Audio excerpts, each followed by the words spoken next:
afternoon. Welcome to the Human Rights Commission meeting of March 8th, 2004. We'll start our meeting with Commissioner Janis. Would you please do the flag salute?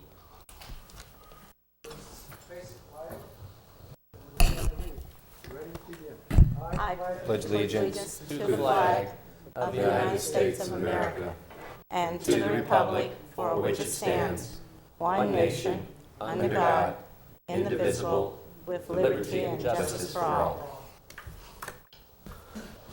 Thank you. And Commissioner Brown, would you please read our mission statement?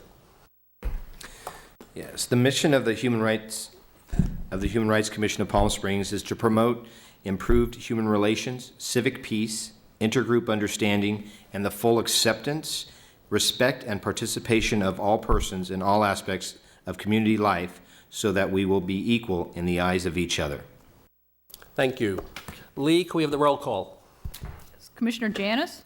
Here. Commissioner Brown? Here? Commissioner Elliott? Absent. Commissioner Bowens? Here. Commissioner Feingold? Here. Commissioner Zelnus? Here. Commissioner Cataract? Here. Commissioner Aguano. Joe did say he would be a little late. We'll be late. Okay, and do you have good news for me, Lee, about the agenda? I certainly do. The agenda was posted in accordance with the Brown Act on March 2nd. Thank you very much. And now, since we have public in the audience today. I know we have public comments, so whoever wants to make comments, would you please come forward, tell us your name, and tell us what you want us to hear. Good afternoon. My name is Lauren Berthelsen, and I live in Desert Hot Springs. I'd like to thank you for letting me come and speak before you today. We are living in a time of unprecedented attacks on civil rights. We have a government that has now proposed a proposed amendment to limit the rights of a specific group of people, and I'm speaking of the House Resolution 56 and the proposed marriage of defining it between one man and one woman. It impacts a lot of people here in the Coachella Valley. We do have a large population, a lot of people of same-sex couples in the area who feel very strongly about this. My partner and I came back from Key West after hearing President Bush's support of this amendment, and we organized a couple of rallies, one here at City Hall and also one down at Indio last Friday. Both rallies had about 100 people in attendance. In Indio on Friday, we had about 20 to 30 couples that lined up to apply for marriage licenses, which were, of course, denied, unfortunately. We feel it's a very clear issue of discrimination based on gender, according to the California Constitution, which guarantees all of us equal rights. You cannot create second-class citizens in California by granting rights to some groups that not everyone enjoys. What I would like to see the Commission do is help us raise awareness on this issue. You're a body of people that people listen to. Part of your mandate is to help us all understand issues. I would like to encourage you to have some sort of public forum where we can talk about these issues, realizing that there is a lot of heated debate and feeling around the word marriage when it comes to same-sex couples, but I think we need to try and diffuse that and bring it down to a discussion of civil rights, equal rights, and realizing that we're not talking about forcing religions to accept things they don't want to. We're just simply talking about giving everyone the rights that they deserve. And I'd also encourage you to try and get a wide spectrum of the public involved in this forum as possible, so we can see all sides of it. So we can try to build some bridges and some fences. Obviously, we have a significant amount of support in the gay community for issues like this, but what we need is support in the community at large. We need moderates and Christians who believe that this is the right thing to do from a moral and civil standpoint. So I encourage you to do that. I also encourage you to lend your support to the City Council as they deal with the resolution at next council meeting. Hopefully the resolution will do something along the lines of condemn Bush's support of this divisive amendment. The Constitution has never been used to discriminate against a single group of people. It's unprecedented. It has to be stopped. So I would hope you would support City Council in their resolutions that they're going to be working on next Wednesday. I believe that's it. Thank you very much. Thank you, Lauren. And I may be calling you soon. Okay. Anybody else? Okay, seeing nobody else wants to make any comments, we'll close public comments. And we have to move on to the approval of the minutes for February 9th. Did everybody get their minutes and have a chance to look them over? I move to approve. Anyone second? I second. All those in favor? Aye. Aye. Okay, those minutes are approved. Reports. Chairman report. Okay, I have a few things to report on. I did take part in a ceremony a week ago last Sunday. We dedicated a paver to the gay and lesbian men and women who have served in the armed services.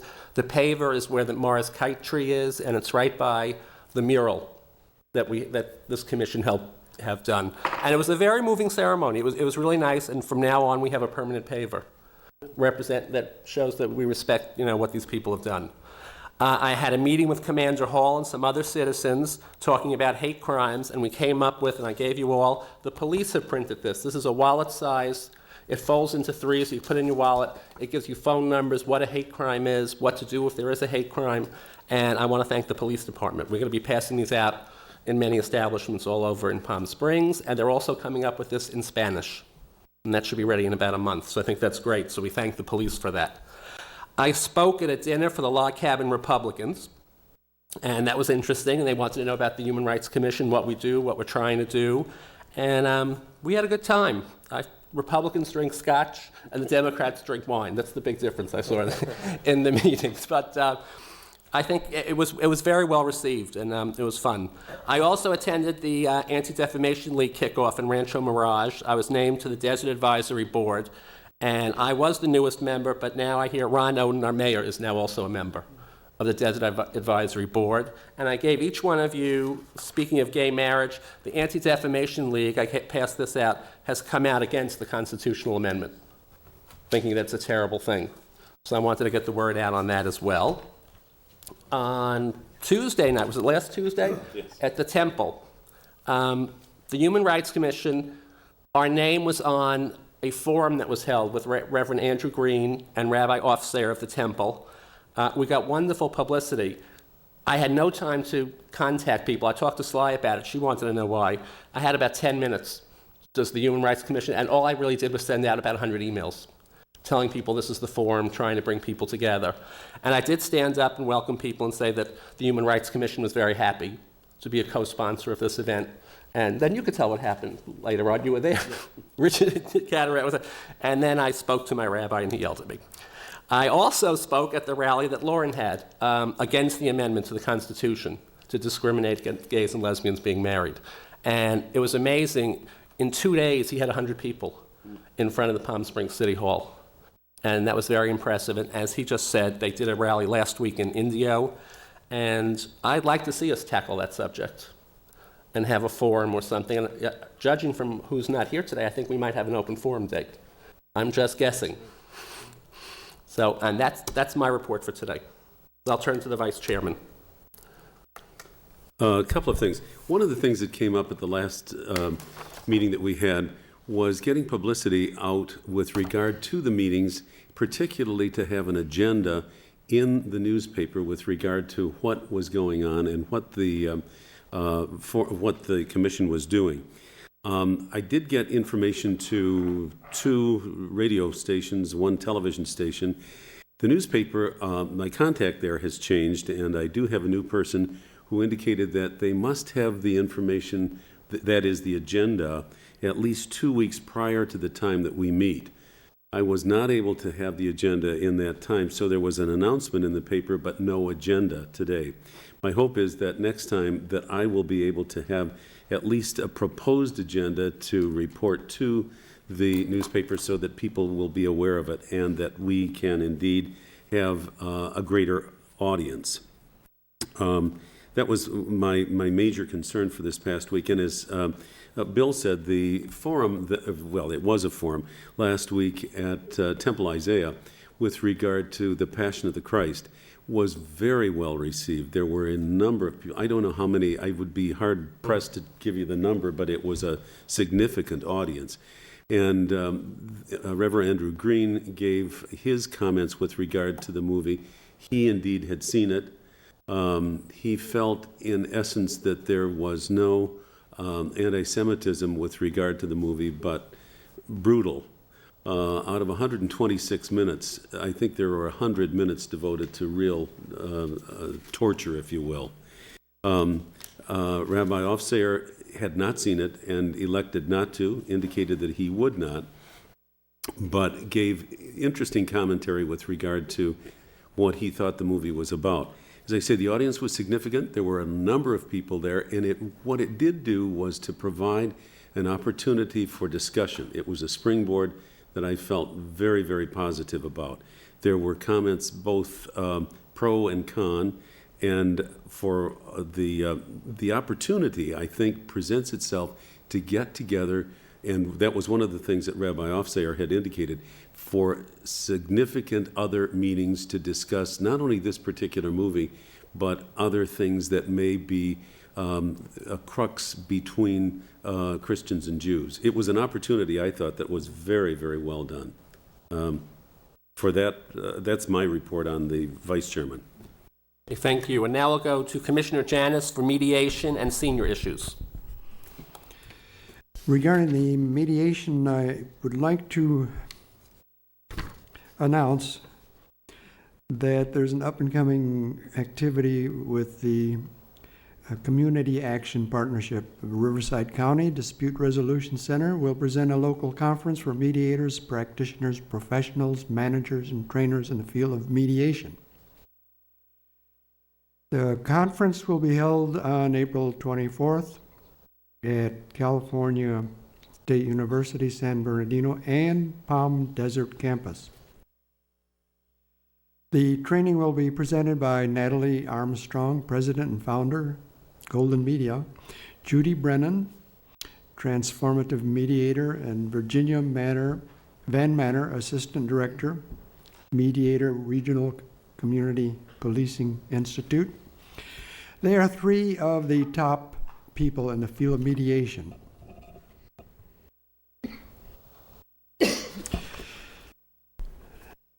Turning over to the senior issues, I have before me a Mizell Senior Center weekly update, which provides community seminar series. And on February 12th, there will be a speaker, Mark Morrow, talking on nursing home abuse. And on February 19th, John Tan will be speaking on stock market investing. In February 26th, earthquakes and faults in the Coachella Valley. I had an opportunity to listen to an announcement on KWXY on the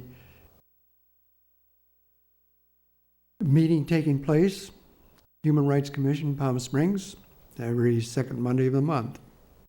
So we're getting some recognition. And that's the end of my report. Commissioner Janis, one question. The dates you gave, you said February. Are those March dates or February dates? Oh, I'm sorry, March. March. Okay, so those dates are good in March. Okay. Okay, thank you.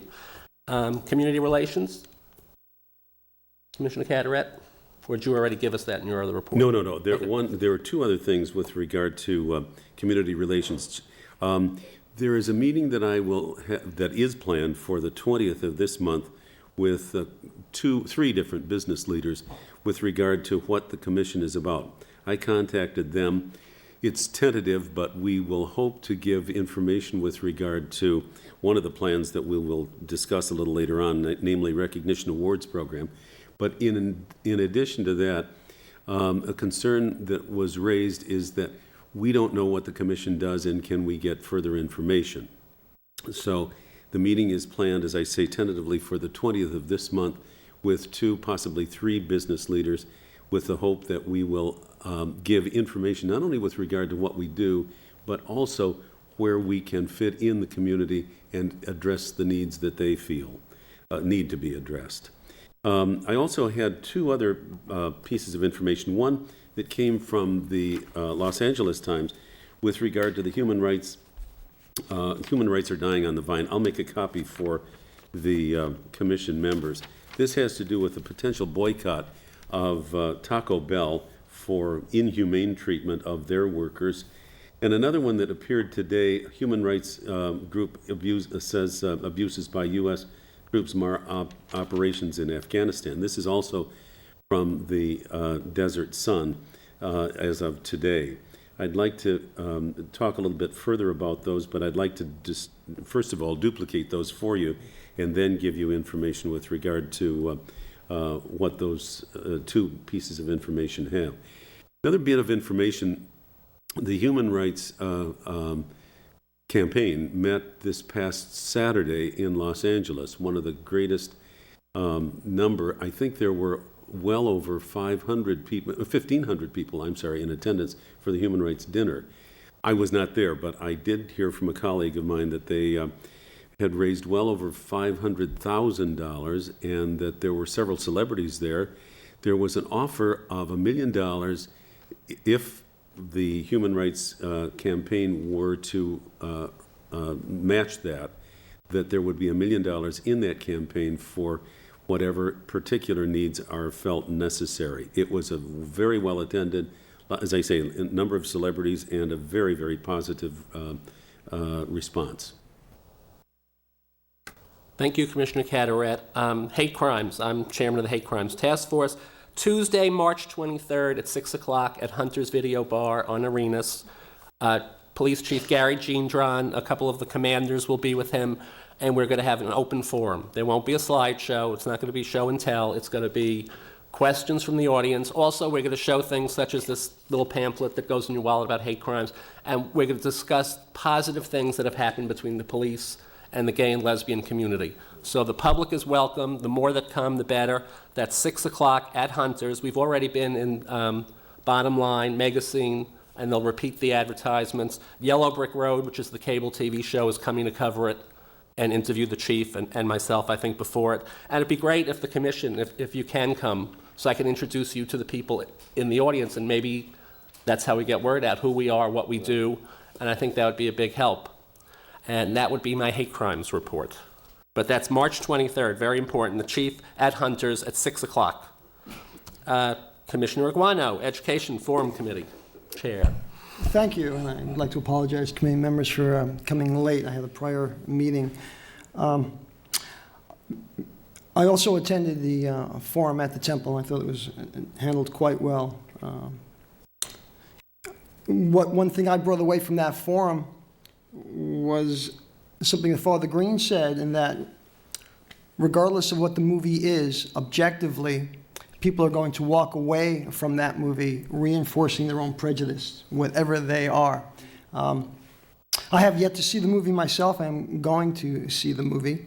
I just out of curiosity, and so that I could be more knowledgeable in discussing it, although I wonder if it's necessary to see it to discuss it. You made a very good point at that forum, but it's become something other than the movie now, and it's a talking point and a point for discussion, and that probably transcends what's actually in the movie or what's not in the movie. But it was good because it did establish a dialogue. It did bring to the head some issues like anti-Semitism, like fundamentalism, and I noticed in our items for discussion there were some topics there that we can return to, this topic of anti-Semitism and morality and fundamentalism. So I will save my comments for later in the meeting. As far as our forums go, I'm looking forward to the next forum, although I don't see Pam here today. Are we having a meeting, a forum? To discuss that. Okay. And then, and I do apologize, I also missed the presentation that the gentleman was calling for. Maybe, was he calling for a discussion on that?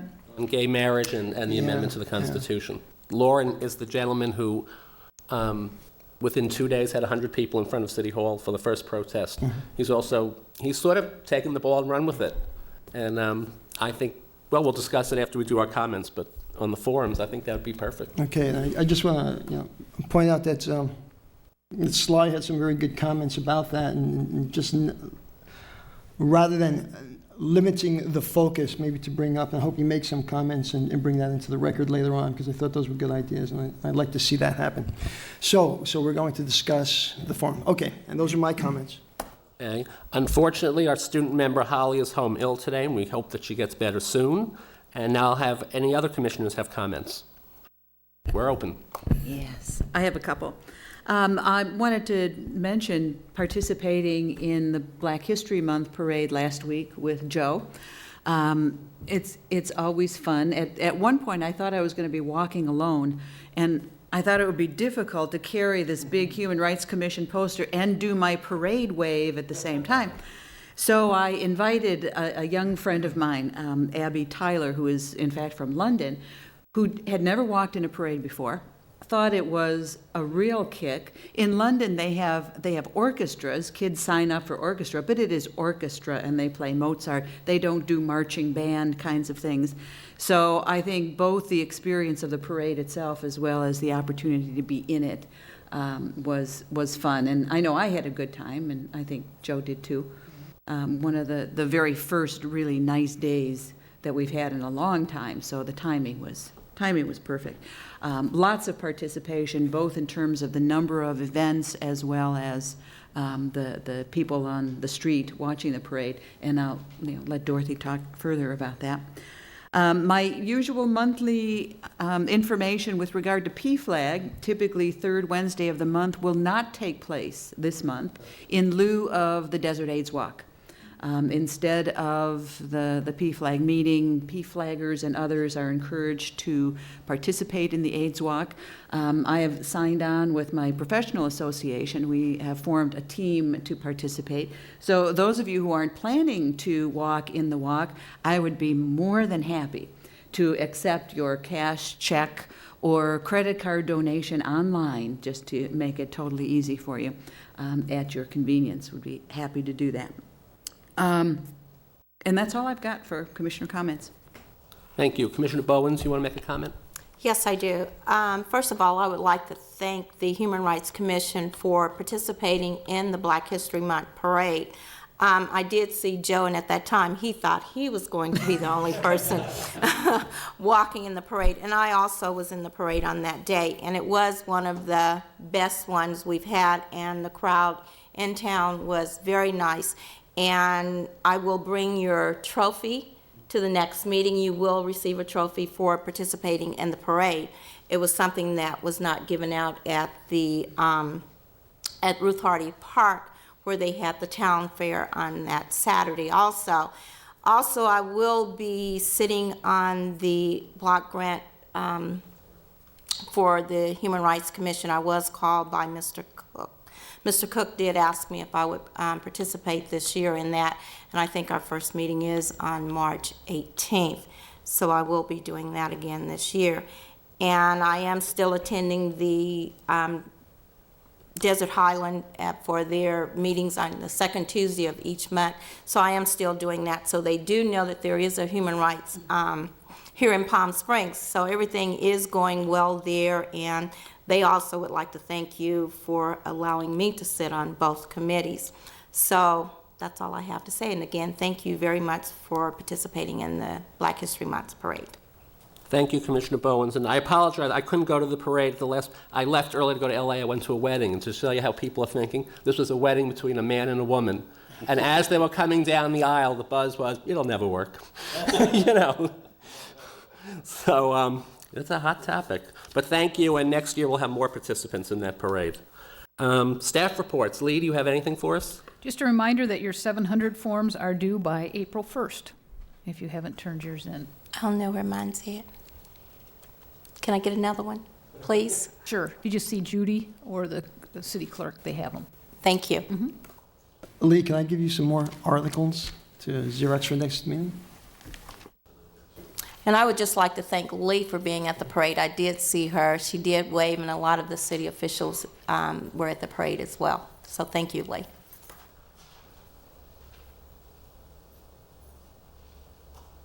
Okay, and Lee, I have a question. I got a letter from some resident of Palm Springs that wants to bring a certain issue forward. So I thought, should I give it to you at the end of the meeting and you could print it, copy it, so everybody in the commission can see the letter, and then we'll put it on the agenda? Okay, okay, I'll give it to you at the end of the meeting. There's no sense telling the topic just yet. Okay, items for discussion. Number one, the possibility of showing the movie Journey to a Hate-Free Millennium. Well, I can tell you that we're at a standstill right now, only because we can't advertise on Channel 7. You can't advertise anything. We can't have Brent Scarpo come up and speak and say if somebody wants to get a copy, get in touch with, they'd have to turn off the TV camera. It's advertising. So we're sort of in an impasse. I'm talking to Brett, and maybe we could work something out, and he'll give us a little bite of it, and word will get out somehow mysteriously how to get a hold of that movie. But I don't blame him. He doesn't want to show it and give it away. So we're in an impasse, but I don't think it's dead yet. And I left him a message yesterday. I haven't heard back from him, so we're still talking. Number 2 is display. This was Mayor Oden's idea of displaying the commission's mission statement in local businesses. So I'm open for discussion. His idea basically was to take the mission statement, put it on a plaque, and sell that plaque to the business. Say, here, every year give us $25 and your store can have that plaque up. And it'll make the store owner look good. People that go in the store feel good that this is somebody that supports human rights. So I'm open for discussion. I think it's a great idea. I don't know if we should charge an annual fee or sell, but I think of the objections or ideas that many people have, maybe we need a subcommittee to discuss this. I certainly would like to be on that subcommittee. So if we are going to do that, I think it's a good idea to get it out, but we have to seriously consider what approach we want to take and how to make it something that's important and not cheap. Right. So I think the idea of a subcommittee is excellent, because we have to know how much a plaque is going to cost. I mean, we have to make money on this. It's not a losing proposition. Yeah, I mean, even though we're government. Commissioner Janis. Yes. Now, when you say you're going to display the mission statement, do you mean the preamble, or you're going to include the list of goals and duties? Up for discussion, but I think the plaque's going to be awful big if we put this whole, it'll be like the 10 Commandments. Right. I think the mayor's intent, and of course we can modify it however way we feel as a committee and a commission, I think the mayor's intent was that the buying public would recognize that the establishment displaying a plaque from the Human Rights Commission indicates that they support human rights, number one, and number two, that they're not violators of human rights. And so I don't know if it has to display the whole preamble or even any part of it or whatever, but that's up to discussion. And the actual plaque itself, the question that you're asking is a very good question, one we don't have an answer for right now, but we should probably come to a consensus through the subcommittee and then presenting it back to the entire commission. Thank you. I just wanted to point that out because there is a conflict between two documents, and I'll discuss that when we get to the other agenda items towards the end for discussion. Okay, anybody else? Do we want to discuss who would want to be on a subcommittee and what the goals of the subcommittee should be, and we'll make a package? I'd like to participate on the subcommittee and would offer just preliminarily to make a couple of phone calls to trophy shops and other organizations that make up things like plaques and look at, you know, what do you get for X amount of money? You know, if there's a range that we can look at, and then we can use that information to make more specific decisions on how much print do we want on it. And I know, like the Chamber of Commerce just has the Chamber of Commerce and the year. Right. It doesn't even speak to who they are or what they're about, but I guess then you get a certificate or some code of ethics, not per se, but, you know, similar to that says, here's what it means when you display this plaque. It means that you are supportive of blah, blah, blah, blah, and then have it defined. Does that document, is there a document that exists like that? Did you say for the Where our Chamber mission of Commerce? statement's Chamber of written. Commerce have one. When you go into a lot of the businesses, you'll see a plaque, and then below that plaque is the date. Each year, they're given that award or whatever, and it's just, you know, like 2001, and then 2003. And they could, if there's going to be a charge, they would only be paying each year. Not, and we wouldn't have to do a plaque each year. I think that's what you're talking about, isn't it? And because I know of an engraving place here, I would like to sit on that committee as well. I would like to see the monies being kept in our valley in Palm Springs as far as an engraving place. And I think he would be really good. It's about the only one that I think we have here. That's C&M Engravings, and I know they do a lot of engraving for the city of Palm Springs. I also would like to be, oh, I'm sorry. Go ahead, I'm sorry. Also would like to serve on that committee because I will be meeting with some potential business leaders. My sense of it would be, and this is only a thought, the preamble might be sufficient on the plaque, but I really do believe that we can get more and more people involved. And the more that they are aware of it, the more I think that the community in general will be able to acknowledge those businesses. Point of order? If your subcommittee consists of more than a quorum of the committee, a commission, then you are subject to the Brown Act, and we will need to post an agenda, and minutes will need to be kept of your meetings. So what's the subcommittee, number? a majority of a quorum. Quorum of this commission consists of 5. So if you have more than a majority of 5, then you are subject to the Brown Act. Not that you can't do that, it's just that you will have to have agendas posted and minutes kept of your meetings. Now, a majority of 5 is 3? Wait. I can remove my name from the committee. I can work in the back. I'm good at doing that. Okay, so we have it's 3 okay. people. Okay. So then- I'll just be one of those people who will work in the back. Okay? Thank you. Okay, now, with this subcommittee, is this just going to be about the plaque, or do we want to, does the subcommittee want to take on the mayor's, all of his ideas? Just the plaque? I think this should be just for the plaque. Okay. Okay, and I was just thinking, since I'm not on the, but if we make the plaque with just the statement on it, which was fine, we might make up a nice sheet that says this is what the human right, Right. you know, and when you buy the plaque, then the store owner or the business owner, you give him maybe 10, so he knows or she knows what the Human Rights Commission is, and they could have it handy, and that would settle that. Well, and if that particular business would also have some of these cards in the store as well, they could pass these out. So that would Good be idea, yeah. Someone call a meeting of the subcommittee?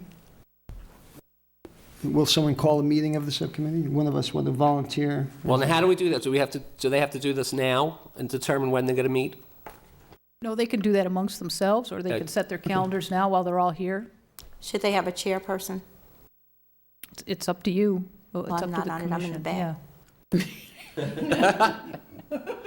Do you want somebody to, well, somebody should Oh, run the I'll go subcommittee. ahead and nominate Joe Aguanov as the chairperson. Thank you. Yeah, oh, thank you. I'll I second it. think. You're Okay, smiling. all right. You're smiling, I'll second it.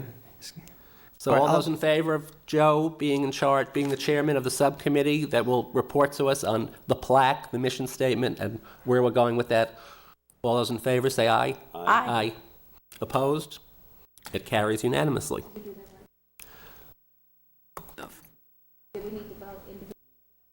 No. Okay, so we have that. Now we have, number 3 is recognition awards programs. And this was another idea that the mayor came forward with. And he also, I know, Lee, you researched it, that I believe we can give awards to people who don't live in Palm Springs to try and spread our wings a little and news of who we are. Yeah, I believe your residency requirements concern just serving on the commission, that you have to be a member of, or a resident of Palm Springs, registered voter, things like that. However, it was suggested that you might want to bring this up at the council cabinet meeting, just to let the city council know and get their opinion on that. And I believe we have one coming up in April that Chairman Feingold would be attending. But we don't have a date yet in April? No, I would have to check with the city Okay, clerk's office. usually Tuesday or the night before. Okay, fine. So do we need to set, well, should we wait? I have a question on that. Did you say it had to be in Palm Springs, like the mayor was suggesting that we do it in Coachella Valley? It didn't have to be right here in Palm Springs.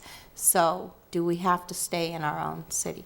My understanding is no. We don't. The residency requirement is only to serve on the commission. So they have to, okay. So if you were giving an award out, it could go to someone outside of Palm Springs.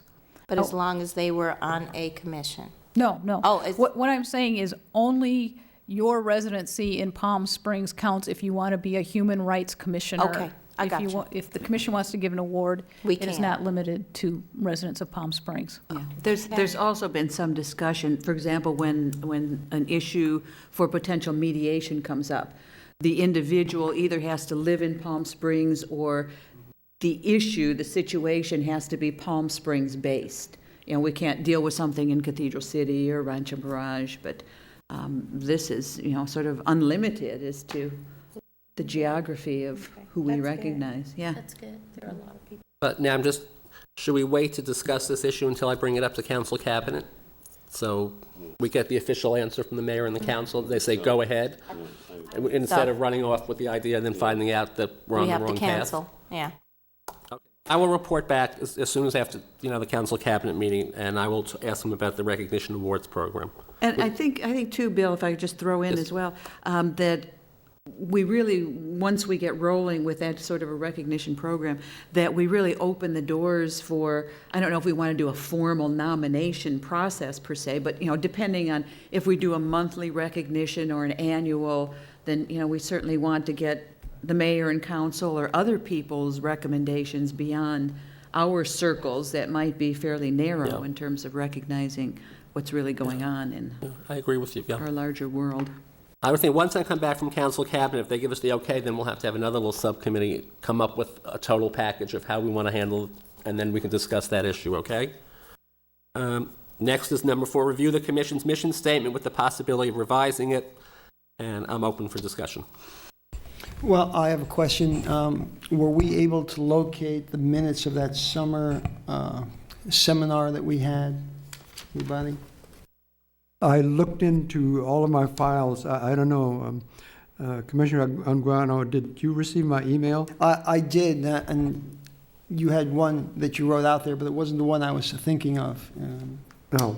All right, I'm still involved in obtaining the back issues of the minutes, and especially the summer session we had. I think it goes back 3 years ago. Lee, would you have that on file somewhere? The minutes? Do you keep the minutes in a binder or something? Was it one of your workshops? The Yes. summer workshops, yes. Was it attended by a staff member? I Oh, think previous to a couple of years ago, staff did not attend your workshops. Oh, so there's no record. Yeah, and I remember Mike McCullough and Linda Hisayasu were doing some work Right. on it with Jim as Right. well. And Jake was also there. Yeah, of course, he didn't- people who were, He didn't want to change it, I remember that. no, I think it was this is before after, Denise. Was it before? Was it or before? after Denise's time, I No, I think. came on. And that's why I'm saying she was at the last meeting, over at the police department when we had it my first year.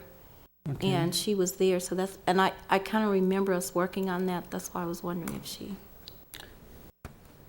We can check the binder. There are binders of minutes. It was just probably a matter of whether, Well, Staff do was we there want to somewhat, change too. the mission statement? I mean, is that Well, we what- wanted to discuss it. Yeah, okay. We did. I mean, I thought we did. I thought there was consensus that we wanted to discuss changing it. If not, that's fine. I mean, I don't have a vested interest one way or another. I do have a comment on something I noticed just recently. Excuse me. The goals and duties of this TAN document conflicts with the rules and procedures of the Human Rights Commission of the City of Palm Springs. Now, the first 4 or 5 items agree with the TAN issue, but then we have 6, 7, and 8 that are worded differently, and item 9 is no longer existing. So I don't know how this came about. I think I received this on an orientation session that was given by the city attorney. And it just crossed my path before I came to the meeting, and I thought that's very curious, so I thought I'd bring it up. I have no other opinions to extend right now. Okay, this is the only I've ever seen. This is what I'm here now 3 years. This is what I was given.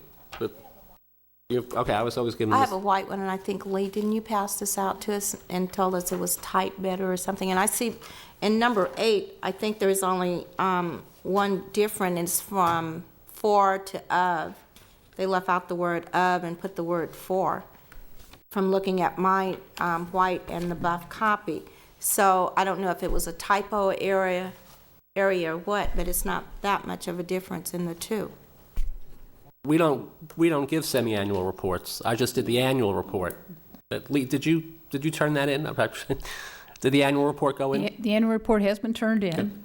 And with the start of this year, when you got your new binders, I included the mission statement and your goals and duties of the commission, and I think another document. So this should be the most current one that you have. I think the other one was your procedures. Well, one of the issues when we talked about this just a couple of years ago for possible revision was that the mission statement itself is a fairly long run-on sentence, which is sometimes hard to read if you haven't read it several times and kind of have your phrasing down. But in terms of content, and that was where we ended up sort of throwing up our hands, that we didn't come up with anything that was better in content, and even though this was a little wordy, if you were going to read it out loud, you could practice a little bit and get a handle on it. But I think it's always worth taking a look at, and particularly if we've got documents that seem to be conflicting with each other, we can look at it to make it more consistent, or if there's something that is, time-oriented. 760. Yeah, the area code changed, if we could just, make them consistent and look at any updating if there is a need for that with current language issues or whatever, that we can go from there. I think that's what, I'm not sure, and I guess I'm speaking for Lee. I think that's what she was trying to do, was to update it into more language, because it had 619 area code. We haven't had a 619 area code in a long time. So she did update it and put the 760 area code in it, and I think that's what she was trying to do. Right. I have my draft of the corrections I made, and then in the information on commission meetings, I changed it to reflect that we meet once a month, and that the commission also conducts quarterly forums on topics of interest. I added that sentence.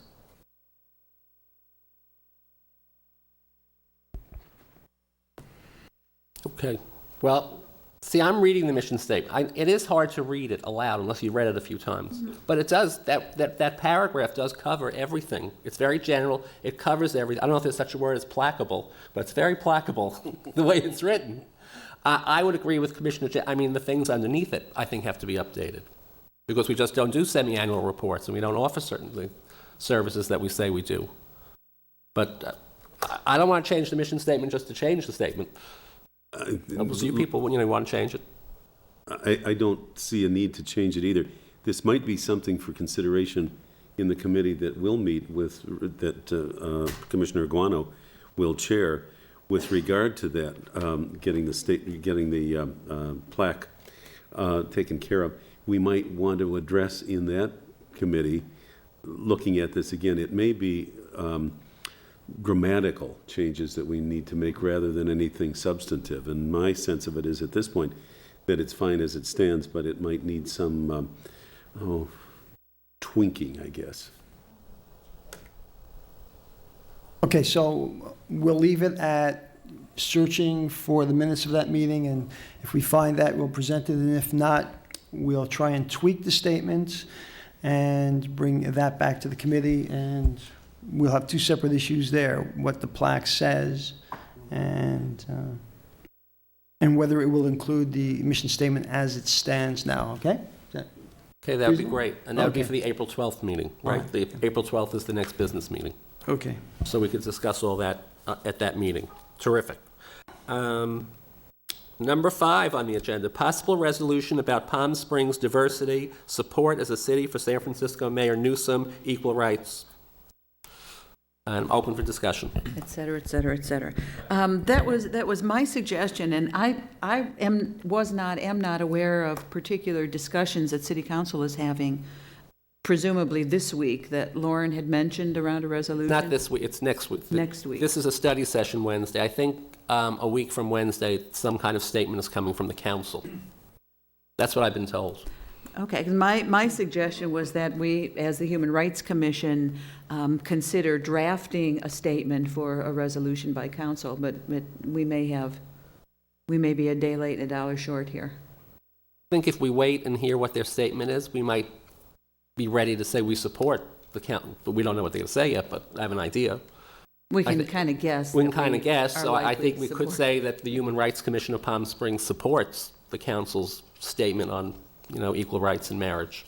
I don't know, but that's about 2 weeks away. But I think the council people are working on it. But do we want to wait to see what the city council comes out with?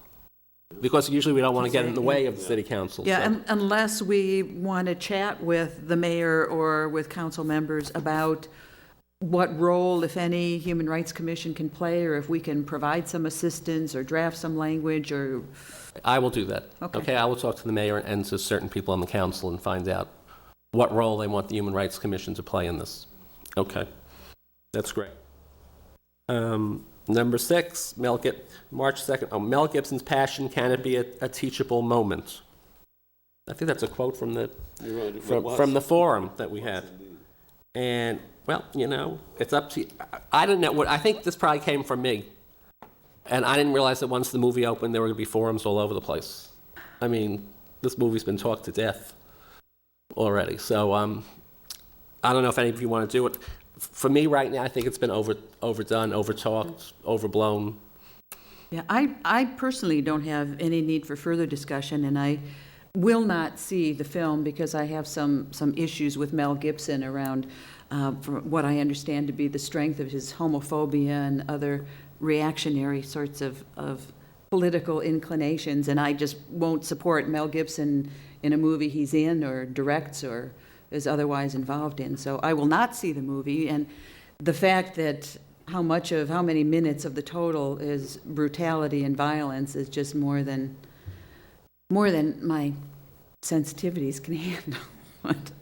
I am not invested It looks like in we're all in pursuing favor that, of not so, discussing it. In fact, had the movie not been discussed before it came out, probably nothing would have happened. It would have come out. He's a brilliant, he did the publicity the right way. Nobody would have cared. People would have said, here's a little movie, don't go. Next this is Joe's top, a discussion regarding the newspaper article. Well, Headscarves in France, a non-issue. And Yeah. we all had time now to read the article. we've been discussing as a commission our role and bringing up topics for discussion and either taking a position or educating the public. And I find these forums a good opportunity to discuss issues that are deeply important to the population of the world, to the population of this country, the state, and the city of Palm Springs. And I would like to use our meetings as a forum to discuss certain issues. This whole thing with what's happening in American politics right now is really fascinating me, and I say that is because I'm in the formulative process of crystallizing how I feel about current events, issues, and what's going on. And this is just one example, and I gave Lee maybe 5 or 6 articles for the next meeting to discuss, and it all has to deal with individual outlooks on very important issues. And what I'm finding fascinating is both sides may be radically opposed, but both sides have good points to them, and to find a path through the middle of that. The whole notion of morality in our country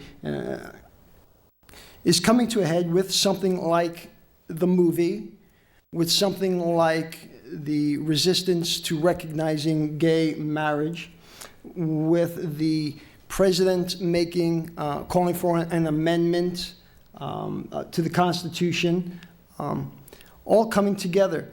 This article, Headscarves in France, is a non-issue to refresh the memory of our viewing audience and also the panel members or the commissioners. France is a very secular nation. They have a separation of church and state far beyond what we have in America. And the basic difference is we both, as nations, both recognize a separation of church and state, while America has and this isn't a conflicting or paradoxical, although some people might see that, we are very much for freedom of expression, freedom of religion, so that while we keep the church out of public schools, as an example, out of laws, we try not to legislate morality, although that often happens. The United States is very clear in its rulings that we cannot discriminate against a person's religion, to say what they want to say, freedom of speech, to believe what they want to believe, freedom of religion, and to express in the freedom of speech their religion by wearing headscarves, crucifix, The Sikhs wear the sheath knife. I don't know, forgive me for being ignorant of what the official terminology of that is. But we allow that in public places where we say, you can't wear hats in school, for instance, but if it's a religious garb, then we allow that. You're not allowed to have weapons in school, for instance, but if it's part of a religious garb, well, with certain safety issues taken care of, we would allow that. And what France is doing is outlawing women from wearing headscarves. Now, the American response to that is, oh my God. And I use that word, oh my God, that phrase carefully. You're violating a person's free speech right and freedom of religion right. But France is saying, well, this is a secular society and you belong to our society and you need to follow the rules of the dominant culture, okay, whatever that may be. When in Rome, do as the Romans. And so they've passed this law, and the interpretation and the rationale behind the law is to stem the growing tide of Islamic fundamentalism in France, where it is really growing rapidly, and there are elements of the French government who feel that it is interfering with French culture, and the people are concerned about that. And so they are outlawing that in school, and people are protesting that. And we have a similar situation in the United States where where people want to take God out of the Pledge of Allegiance because it doesn't have a place there, and we have people who want to put it back or keep it there, and not only that, but allow the Ten Commandments to be displayed, to allow the nativity scenes to be displayed in public property, etc. So we have this conflict. Now, bouncing back and forth, what I find interesting about this separation of church and state, which I believe, I don't think anybody would disagree with that, not rationally in a public forum anyway.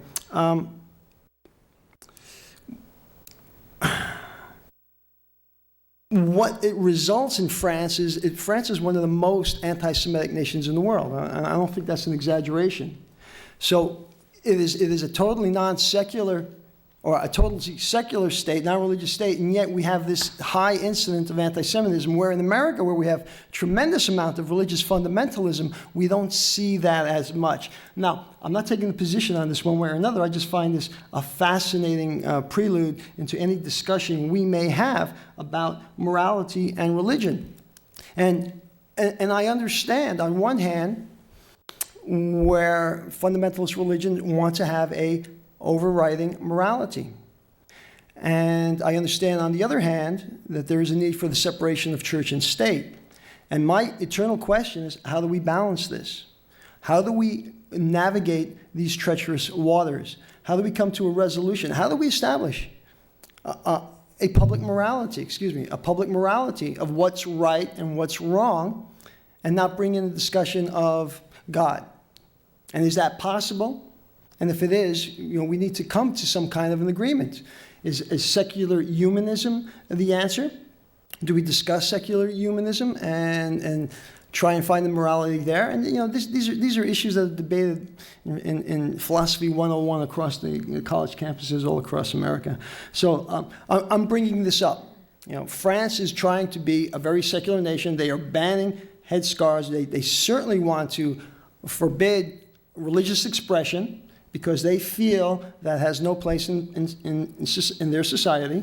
America, on the other hand, does feel that it has a place, religious expression, just not officially. Now, this also spills into, in some of the articles I gave leave to duplicate, in terms of freedom of speech. We still have this issue of what's freedom of speech with the 5-second delays and Janet Jackson's baring of her breasts, an issue like that. So we're going to be discussing, we're going to be seeing these types of questions come up. And as a committee, as a commission, I find that we should have a good opportunity to discuss these issues. Even if we don't agree, or if we don't take sides, I would like to discuss them to help me clarify my positions, because these are complicated public policy issues, and that's what I have to say about that. Thank you, Commissioner Aguano. And I agree with you. I think we should discuss issues. And like you told me both sides pretty well on that issue. You explained it beautifully, but Commissioner comments? I have one comment, sort of an anecdotal attachment to it. I think the subject gets much more complicated when we add religion to it. You know, I think it's complicated enough when we talk about cultural norms and expectations in America compared to those that may be different of peoples who come to America and want to assimilate, but have some real distinctions. And, you know, as I say, even leaving religion and God out of it, one of the things that the story that I talk about in my own work in the world experience with diversity and workplace expectations was around a potluck in a work group. And one of the young men, who happened to be from Mexico, was bringing a hot dish but didn't have anything to cook it in. So he asked one of the people there if it happened to be a woman, if he could borrow her crock pot to fix whatever it was he was fixing. Well, of course, you know, it's a workplace, you know, all's fair, everybody shares and whatnot. She lent him the pot, and then after the potluck, he refused to clean it because it was not his cultural expectation that he would do that. And the woman from whom he borrowed the pot was royally pissed at that point, because she was doing him a favor and he was coming back to her with a legitimate issue from his perspective, but not legitimate from her perspective. So that it created a teachable moment, if you will, in terms of that whole work group talking about the cultural norms in that workplace that required, quite frankly, some sacrifices of individual cultural expectations in order to make that workplace work. It was not an easy sell, and it took a long time for there to be some collective education and more education about other issues and other cultures in that particular workplace. And the group to have the discussion and come to the agreement that we appreciate, we welcome, you know, we acknowledge all of our differences, and at the same time, we've got to be able to work effectively together, and how can we do that? And, you know, with still having respect for each other's differences, yet melding those differences into a workable situation is an ongoing task. And the more diverse we are, the more those things pop up, whether it's in school or church or work, whatever it is. And as I say, you add God and religion into that mix, and it becomes far more complicated. Any other comments, commissioners? Did he wear the crock pot home? I just want to know where it wound up. But What was left of the contents, I believe, he wore home. Well, yeah, I think that we should have these kind of discussions, Joe. I agree with you. But I think that what we'd have to do is set aside, not at every meeting, but we'd have to have less of an agenda to go through so we can really, you know, do an issue justice, at least an hour or so. I mean, not, you know, in 20 minutes throw it out and leave everybody hanging. So maybe we have to, Lee, you'll be upset if we have less of an agenda, but we take some of Joe's ideas and we'll just put on the agenda discussion of, and that's the topic. Or just as a suggestion, if we could have a sort of an ongoing agenda item of discussion of current events or something like that, so we've got an opportunity to take something in today's paper and talk about it. Is that legit? Can we do that? Or I think we have to be a little bit more specific than that. if we're not making any decisions, we're not pursuing anything, we're just talking about current events and what might be of human rights interest. Can't we just say current events that are affecting the Human Rights Commission, or current events that, so, and then we just fill it in when we come here and say, gee, I saw this, what do you think about this item? And if there's something we want to pursue, then it becomes an agenda item for us to talk about doing a forum or taking some action or something else as a commission. I don't know, it's pushing the envelope there, Lee. It's pushing the envelope. If you wanted to discuss it, you could bring it up and we could agendacize it for the next meeting. If you can just give me the topic, I can put it on the agenda. Can I ask Joe, is there a topic that you gave Lee today that you'd want to put on the agenda for sure? Yeah, he Not to gave me put- quite a few. Okay, well, is there one that, you know? I have a comment. As some of you will recall, when Commissioner Yo was on the commission, he would send out emails of all of the different subjects and activities going on throughout the world. Then he would provide a downloading package explaining the article. And I thought that was so helpful. And I thought he was doing a good job informing us, but we never took action on any of them. And we can look back on all of those that he did and see the history of what took place. It might be a good idea for me to contact former Commissioner Yo if he would continue providing his email service like he did in the past. I'm happy to report I still get emails from Commissioner Yo.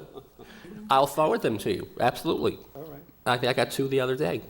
I like, oh, that's always an interesting issue. So how do we want to take this now? We want to bring this commission so that we can discuss topics that are topical, topics that people want to hear about.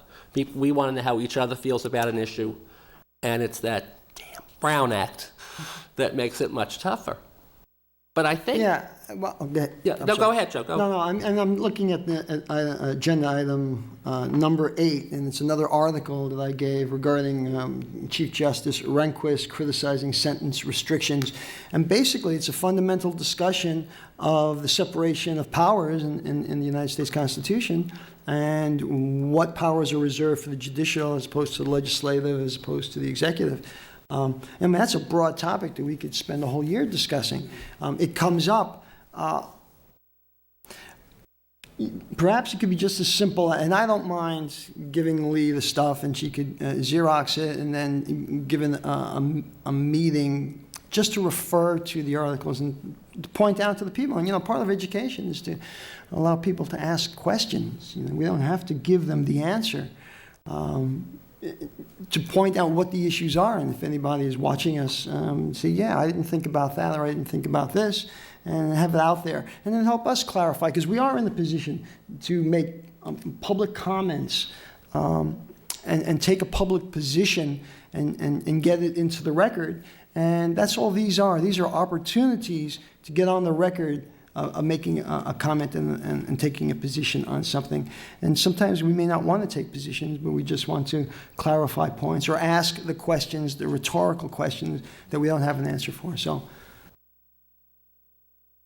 it's not necessary to, there's so many. And in tomorrow's paper, we'll have 2 more, and then the day after 2 more. And so we're going to have a whole list of items to talk about. So,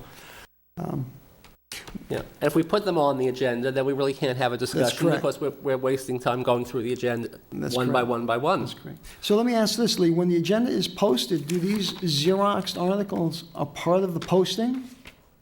No, they are part of your packet. If someone requests them, because it says, I think, newspaper article, if someone requests them, Okay. yes. And it appears, your agenda also appears on the web, the city's website, Okay. and it's posted. Well, how would this work?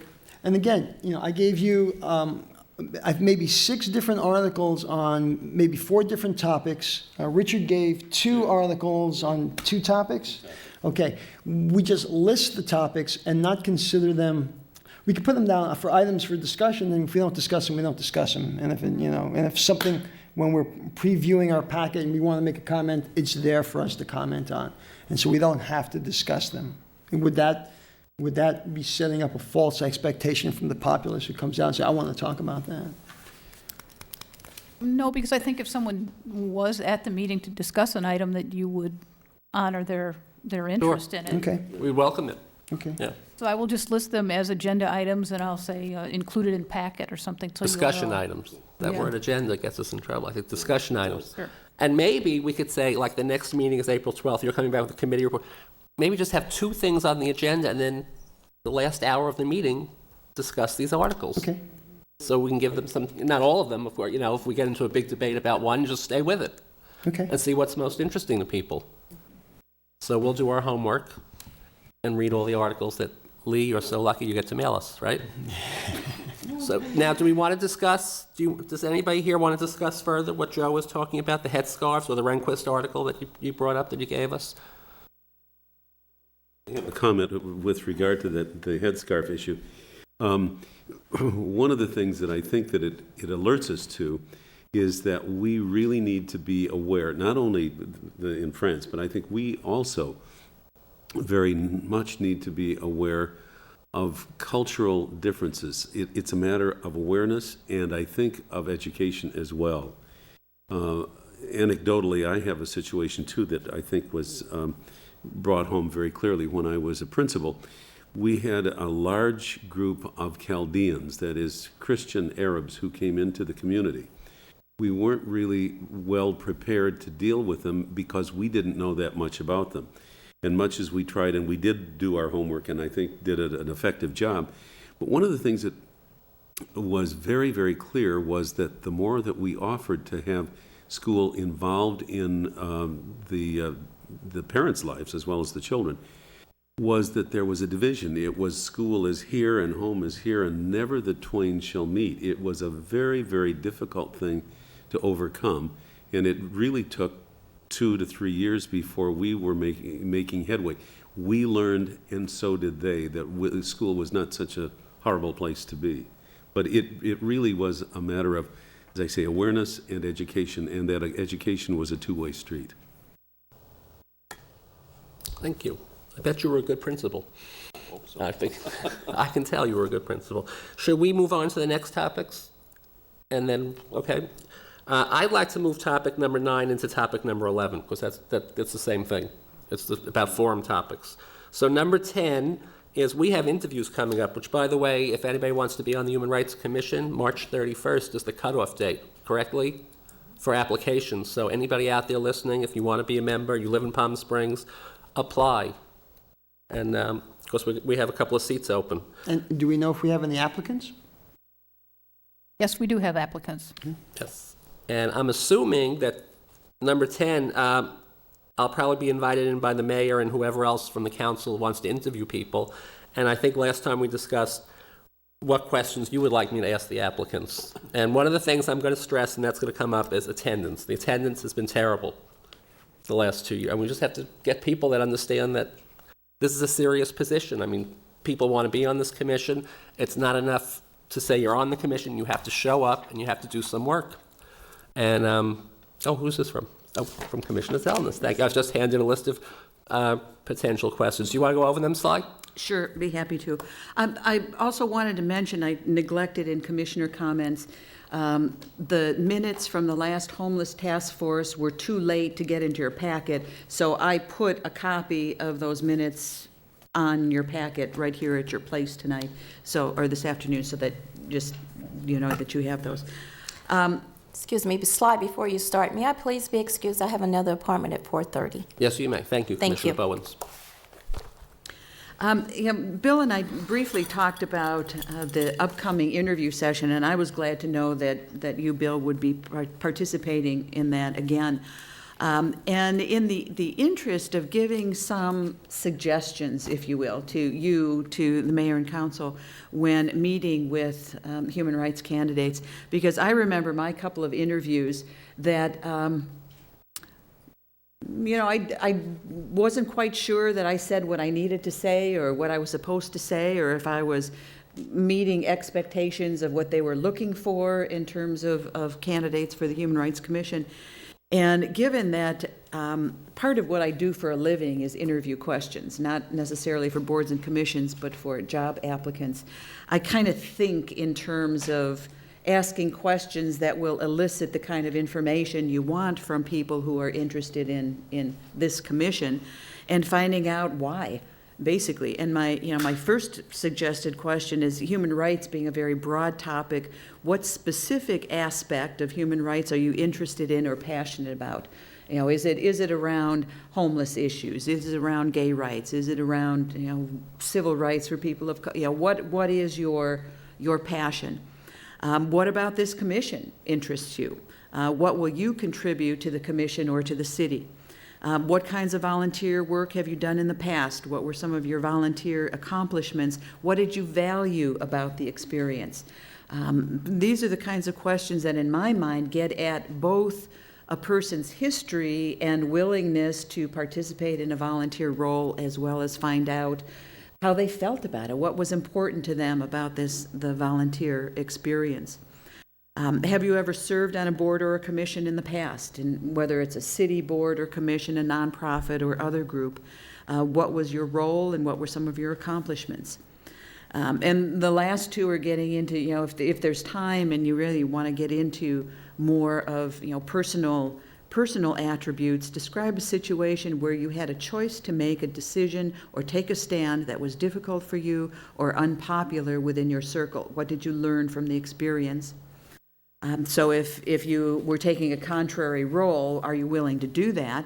And if you're part of a recognized group that makes a decision that you don't necessarily agree with, what do you say about the decision to others outside the group? In other words, are you supportive of the group and its decision, or is your position more to defend your disagreement with the group, et cetera? So it gets into more of what a person is like, both within their volunteer role as well as how they represent the group that they're a part of. So I have no personal investment in these questions. I just throw them out as something that might give you and council some specific information about a person's fit, if you will, on the Human Rights Commission. As I said to Commissioner Carteret, he was a good principal. I'm sure you do wonderfully at your work, because these are great questions. And if it's all right with you, I'm going to use them. And just so the public, I have no vote. I mean, I think I'm there because I know what the commission needs, people-wise.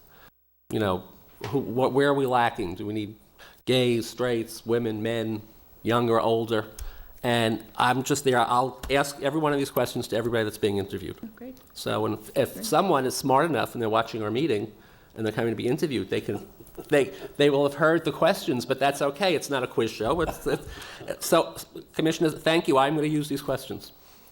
In interview processes, I also frequently give the candidates a copy of the questions while they're sitting in the waiting room, so they can actually have a minute to think about it. Because you're right, this is not, the $64,000 I will make copies. questions. I will make copies, and your name will remain on it. They'll be your questions. Commissioner Feingold, I have a comment. Yes. For those people who are watching us, can you clarify how a citizen here in Palm Springs can apply or approach the committee for a position? You can apply online, I believe. If you go, Lee, do you know, is it what's the Palm Springs City? Well, you call the city clerk's office. The city clerk has all the forms. And if you call the city clerk's office, I'm sure they can tell you how to do it online. Right. And it has to be in by March 31st. And then, as I said, do you know how many applications we have so far? I believe we were at 5, but that was probably That was a while last ago. week sometime, or, yeah. And we have 2 commissioners that are eligible to be reappointed. Right. Oh, okay, there it is on the screen, under Lee's picture. That's the Thank Rick. www. Yeah, if I had better vision, I'd read it to you. But that's how to get in touch with Palm Springs City Hall, and you can apply online. And that's March 31st is the cutoff. And I guess the interviews will probably be in April. Yes. Yeah, okay, that's great. Yeah. And one final question about that. Do we have guidelines regarding numbers of absences allowed and? We're going to discuss that coming up now. Yeah. Now? Yeah, we do have it. Lee, you know the guidelines, correct? Yes, I believe it is for all boards and commissions, 3 unexcused absences in a row is eligible for removal from the board or commission. No limit to the amount of absences, I unexcused think absences? it's 3 in a row. And of course, we don't really define what's an excused or unexcused absence. I've been fairly liberal, and if somebody just lets me know they're not going to be here, I consider that excused. We've had instances where people have not even called, and so that gets marked as unexcused. I was going to ask you, Lee, we have 1 commissioner not here today. Would you get me the attendance? I think it's 3 in a row now, right? I don't want to say Yeah, unless... I'll double check. Yeah, double check the attendance on the minutes, because we have to do something. If you're going to apply to be on this commission, be ready to work. Be ready to show up and be ready to work, because it's not fair that the same people are on the subcommittees all the time. The same people are doing everything. And we need worker bees on this commission. to carry on the good work that we do. I have a question on the procedure of notifying. Now, should we notify you by phone, or would email be acceptable? Phone works, email, and either Judy or myself, Judy will let me know. Oh. Judy Nichols will let me know if someone has called in. Okay, thanks, Lee. Last up, number 11 is topics of forums. Now, I'll open this up to the commission. On the 25th, we're supposed to have a forum, right? March 25th, we're supposed to have the forum on the defense of freedom. Patriot Act. Patriot Act, right. I don't feel comfortable to say that we're having that forum. I mean, the commissioner that's in charge of it, I haven't heard from in over a month. Emails come back unanswered, nothing. So you tell me what to do. I mean, and there was only one person that was going to be at the forum. I mean, to me, that's not a forum, but Could we substitute or change the forum topic to maybe something a little more prevalent, such Well, as that's the what I'm open for. gay marriage So thing? that's what I was could move thinking into about. March, maybe, or? I'm not my sure. idea, I thought, was to cancel the forum because we don't know about it. I mean, I'd hate to show up on March 25th and that's it. There's nobody here. Well, There's no forum. on the other hand, Pamela did say that she had made arrangements. That's why we switched forums, and I took the previous one, and she would take this one. So arrangements may be made, and dates may be entered into calendars. So should I- we be notified? Yes, mean, I know. hello? I'm not. I mean, I know. I'm just, if I was a betting man, I don't think it's going to happen. Okay. But it's not a betting proposition. I don't want to be unfair to the people that, but I think as the Human Rights, Commission, we said we're presenting a forum, but I haven't heard a word. I feel like a Broadway producer, and, the orchestra's in Oklahoma, and the lead actor is, in Florida, and we're opening on Broadway tomorrow, and no one's told me yet that we're showing. Pretty good analogy. No, so I would substitute, what my thought was, if we decide to substitute, the gay marriage topic is so hot, and Lauren Berthelsen, who's done such a good job, I thought, why not have something like we did with the veterans? Have not a strict forum, but have a meeting where people come forward, tell their stories, why they want to be married, why civil unions are not enough for them, and then we can question them.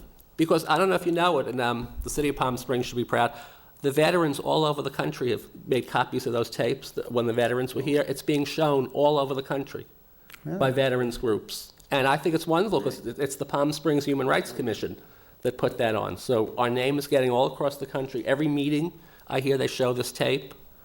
Maybe we could have the same similar type thing, about gay marriage. Lauren already has a list of 200 people. So I would love to fill this chamber up with people from both sides, people that are against it, that want to speak, but I don't know what to do about March 25th. Yes, Commissioner Zelnus. You don't have to raise your hand. Oh, I'm sorry, I'm based on the good influence to my right here of asking for the chair's acknowledgement first. The brief email conversation that we had about a gay marriage issue, I just, wanted to bring up a perspective that I have in terms, particularly in this community. I don't know how much real education we would do by having a forum generally on gay marriage and having people tell their story. I think we've heard a lot of stories, we've seen a lot of stories in the paper. I don't know how much new we could shed on it, but if we were to do a forum, for example, with a piece of it having people who have good knowledge, attorneys or constitutional experts or whomever, talk about the Constitution, what it takes to make a constitutional amendment, the process of proposing and voting for a constitutional amendment, the kinds of amendments that we've had in the recent past, experience like, I think about the Equal Rights Amendment, which didn't make it. What is that? And in conjunction with that discussion, have the issue of gay marriage sort of be the case in point. If we were to take that topic and look at it in relation to a constitutional amendment and have people from the audience be able to speak to their own experiences in relation to an amendment or not, might be a good mix rather than sitting and listening to people's stories for 2 hours, which would be interesting, but I don't know how much how much May- we'd maybe we really could educate. you know. limit the number of stories, because I myself am curious as to why a civil union is not maybe enough for a gay couple. I'm interested in some of those stories because I have not discussed it enough or heard enough. I think absolutely for 2 hours, we probably don't want to hear all the individual stories because I think it would get redundant and maybe not very educational, but definitely some, because I need personally to bring myself up to speed on the issue, and maybe a lot of members in the community as well. Okay, anybody else? How about, I think these are very good suggestions. I don't know if we have time to craft a forum that quickly. Or if we want to presume that we do this forum at the end of March, rather than, for example, set it up for the end of April, a separate forum. Yeah, I see April is open, but I have a feeling that's probably, is Easter probably when we would be having a forum? I don't know the date that, No, that's when you went to quarterly format. Some months don't have forums. right.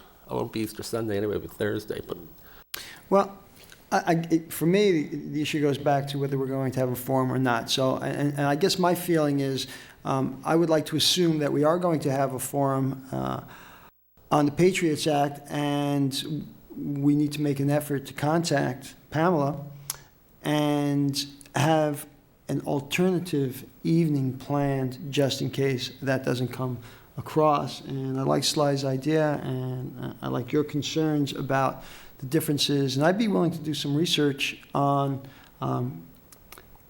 constitutionality. I have a good source. I work at a school that has an AP government class.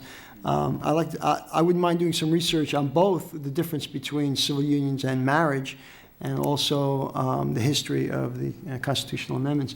And, it wouldn't be more than 5 or 10 minutes, but then we can have a discussion. I'm suggesting that as an alternative. I think if we want, as you suggested,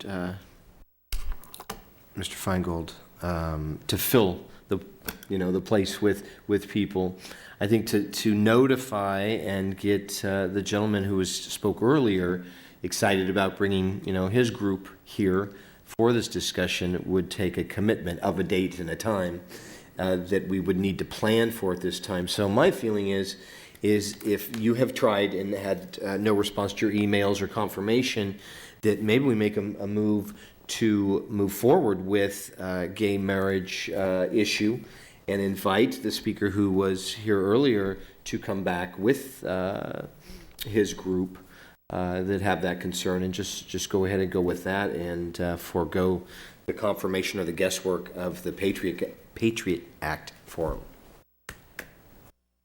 so we have both sides, because Commissioner Iguana, you want me to go ahead and I should assume on March 25th we're having a forum. No, listen, With a backup. Well, is it fair to the backup, to get backup people ready and then call them and say, glory be, our show is opening? Sorry, That's my point. I don't know how to weigh it. We've never been in this position. We could go ahead and say March 25th we're having a forum, and then if there's no forum, the axe falls where it may. I mean, but I'd hate to show up. I'd hate to have the TV time and there's nothing there. Well, I will throw in my personal piece that I am not going to be able to make the forum on the 25th, 24th. So I just, consider this my phone call, Lee. So I hate to miss either one. Both the Patriots Act as well as the gay marriage constitutional amendment piece are both topics that I think are of critical importance for us to bring to the community. I'm just uncomfortable with the date, and are we going to go with Patriot Act? And until we know that the Patriot Act isn't happening, I would just assume we set the date for this forum in April, and then give ourselves time to get the right people together with Joe's research on constitutional law and whatnot. That otherwise it may be rushing us to think it's 2 weeks from now would be putting together a forum. What date would it be in April? I don't have a calendar with me. I forgot to bring it. And I think it's a good idea. Let's set the date in April. Let's go forward that March 25th we're having a forum. I will do everything I can to get in touch with the commissioner. Excuse me, the fourth Thursday is the 22nd. And is that a holiday or anything, or? I don't know why. I don't think so. I would have to schedule the room and schedule Channel 17, so it's availability. What Oops, date's Joe can't make that? 22nd? 22nd. No, I have two other conflicting events Well, as since it is. that's not a confirmed forum day, we could make it any day, couldn't we? That the room and Rick are available? Like the 15th? Ooh, But an ugly day, isn't Hey, it? April 15th, yeah, people will be busy. People are up late that night. Or the 29th, which is the last Thursday of the month. How's April 29th work? No holiday, no, I can't work there either. I have other commitments. you just don't want to marry me, no. The You don't want to 15th? hear the rules and regulations of The this new 15th, marriage. Joe, doesn't work for you either? You know, April is like the worst month for schools between testing and freshman orientation and open house and Silver Sands Awards and County Science Fair. And then I have my search and rescue responsibilities on the 29th. So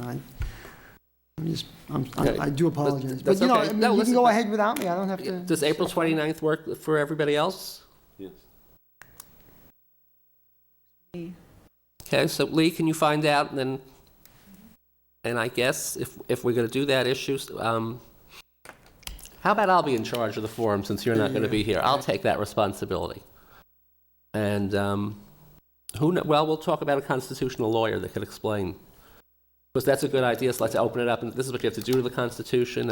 And my only other comment to what you're saying is, I understand what you're saying because we live in Palm Springs, but when we do these forums, it seems the word goes beyond Palm Springs, which I think is interesting. Plus, I know people that have been together for 22 years. They don't want to get married. Yeah, that's. These are two men and two women. I mean, and I think it's interesting to hear their viewpoint. It's not that everybody's rushing. That's what I think people just want the right, if they so choose to do that. But it's also interesting. I was with a friend today. He said, I don't want that. I don't want marriage. Don't push marriage on me." I wasn't asking.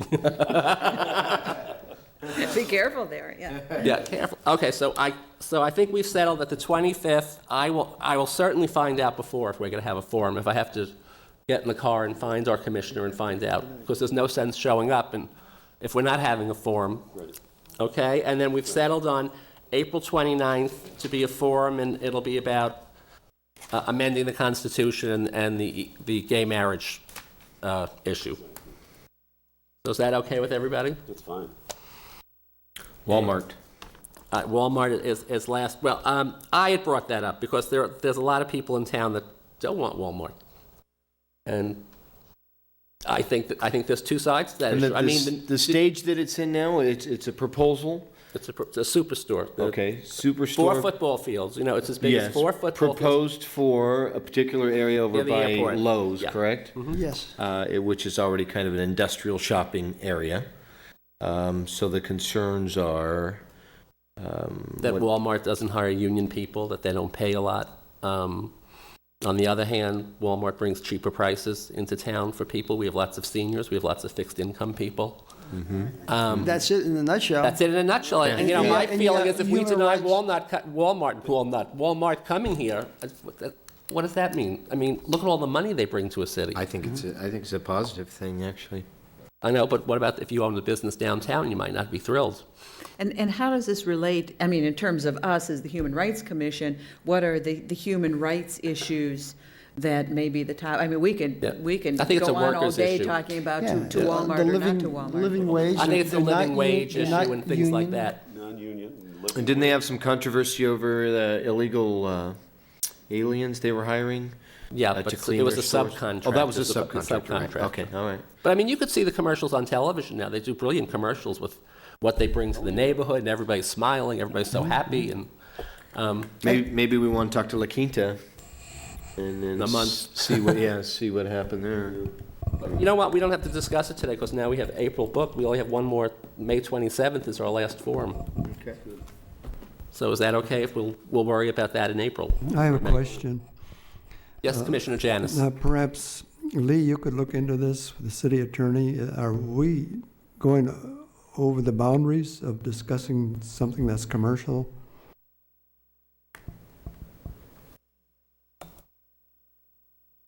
I think we can talk about Are you anything we referring want. to Channel 17 boundaries?